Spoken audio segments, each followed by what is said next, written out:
Hola y bienvenidos a este video. Continuamos con la serie de preguntas a partir del texto propuesto. Ya en un video anterior se había resuelto las preguntas 1 y 2. En el presente desarrollaremos las preguntas 3, 4 y 5. El enunciado de la pregunta número 3 dice: en el texto la palabra historiografía se refiere a... Seguidamente aparecen las opciones de respuesta. Tenemos otro ejemplo de pregunta donde se responde previo conocimiento del significado del término, es decir, con el fundamento conceptual o por inferencia de su significado a partir de la constitución etimológica del mismo. Pero se debe tener mucho cuidado cuando con preguntas similares se recurra a este último procedimiento. Recuerda que existe infinidad de términos donde la carga semántica se da de derecha a izquierda. Por ejemplo, con estos dos términos, fagocitosis y citófago. Ambos tienen las mismas raíces. Phagein, que es el infinitivo del verbo comer en griego, y que al transliterar pasa como fago, y kitos, que significa célula. En este orden de ideas, y dando el significado a cada término de derecha a izquierda, en el primero tenemos célula que se alimenta, y en el segundo caso, come o se alimenta de células.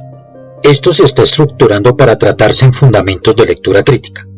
Pero tomando estos referentes nos vamos nuevamente para la pregunta y vemos que el término historiografía se compone de dos séptimos. Historia, que significa historia obviamente, y grafos, que viene del infinitivo graphein, que se traduce por escribir. Etimológicamente el término significa la escritura de la historia, y no la historia de la escritura como se entendería si el orden de los séptimos se tomara de izquierda a derecha, y que llevaría a marcar la opción A. Entonces, de acuerdo a esta definición etimológica de escrito de la historia, la opción que semánticamente concuerda es la D, la manera como ha sido escrita la historia a través del tiempo. La pregunta 4 dice en el enunciado: se conoce como Renacimiento el Resurgimiento, espacio, grecorromanos que se originó en Italia en el siglo, espacio. Este movimiento coincidió con el ascenso de un nuevo grupo social compuesto por, espacio, que adoptaron actitudes, espacio, frente a la economía y se convirtieron en mecenas de nuevos criterios artísticos. Seguidamente aparecen las opciones de respuesta. Bien, es muy conocido el hecho que el Renacimiento, como el término lo indica, es un volver a nacer, y para volver a nacer se necesita haber ya nacido. Este nacimiento fue la cultura griega y romana, rica en elementos artísticos y literarios, elementos que posteriormente los artistas y escritores europeos retoman como rasgo particular de sus obras.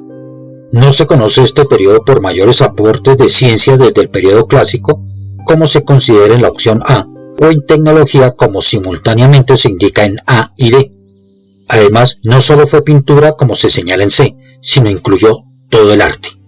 También debes saber que el Renacimiento inicia en el siglo XIV, que los comerciantes lideran los cambios en la dinámica económica que desencadenará en el siglo XVIII la Revolución Francesa, y que el carácter individualista de la economía es otro rasgo distintivo para esta época. Todo esto el aspirante a la Universidad Nacional de Colombia lo debe saber, lo debe conocer, porque son conocimientos que se deben adquirir en el bachillerato. En síntesis, la opción correcta es la B. Por último, la pregunta 5 dice en el enunciado: de acuerdo con el texto se puede afirmar que... aparecen las opciones de respuesta. Aquí es obvio que no se puede afirmar a partir del texto que la visión europea de la conquista sea la más acertada. El autor no dice eso. Tampoco que hubo un reconocimiento de los indígenas por parte de los españoles como sus iguales, o que los indígenas hayan visto a los conquistadores como dioses. Aparece textualmente que para los indígenas fue el final o ruina de su civilización, lo que concuerda con la opción de respuesta D.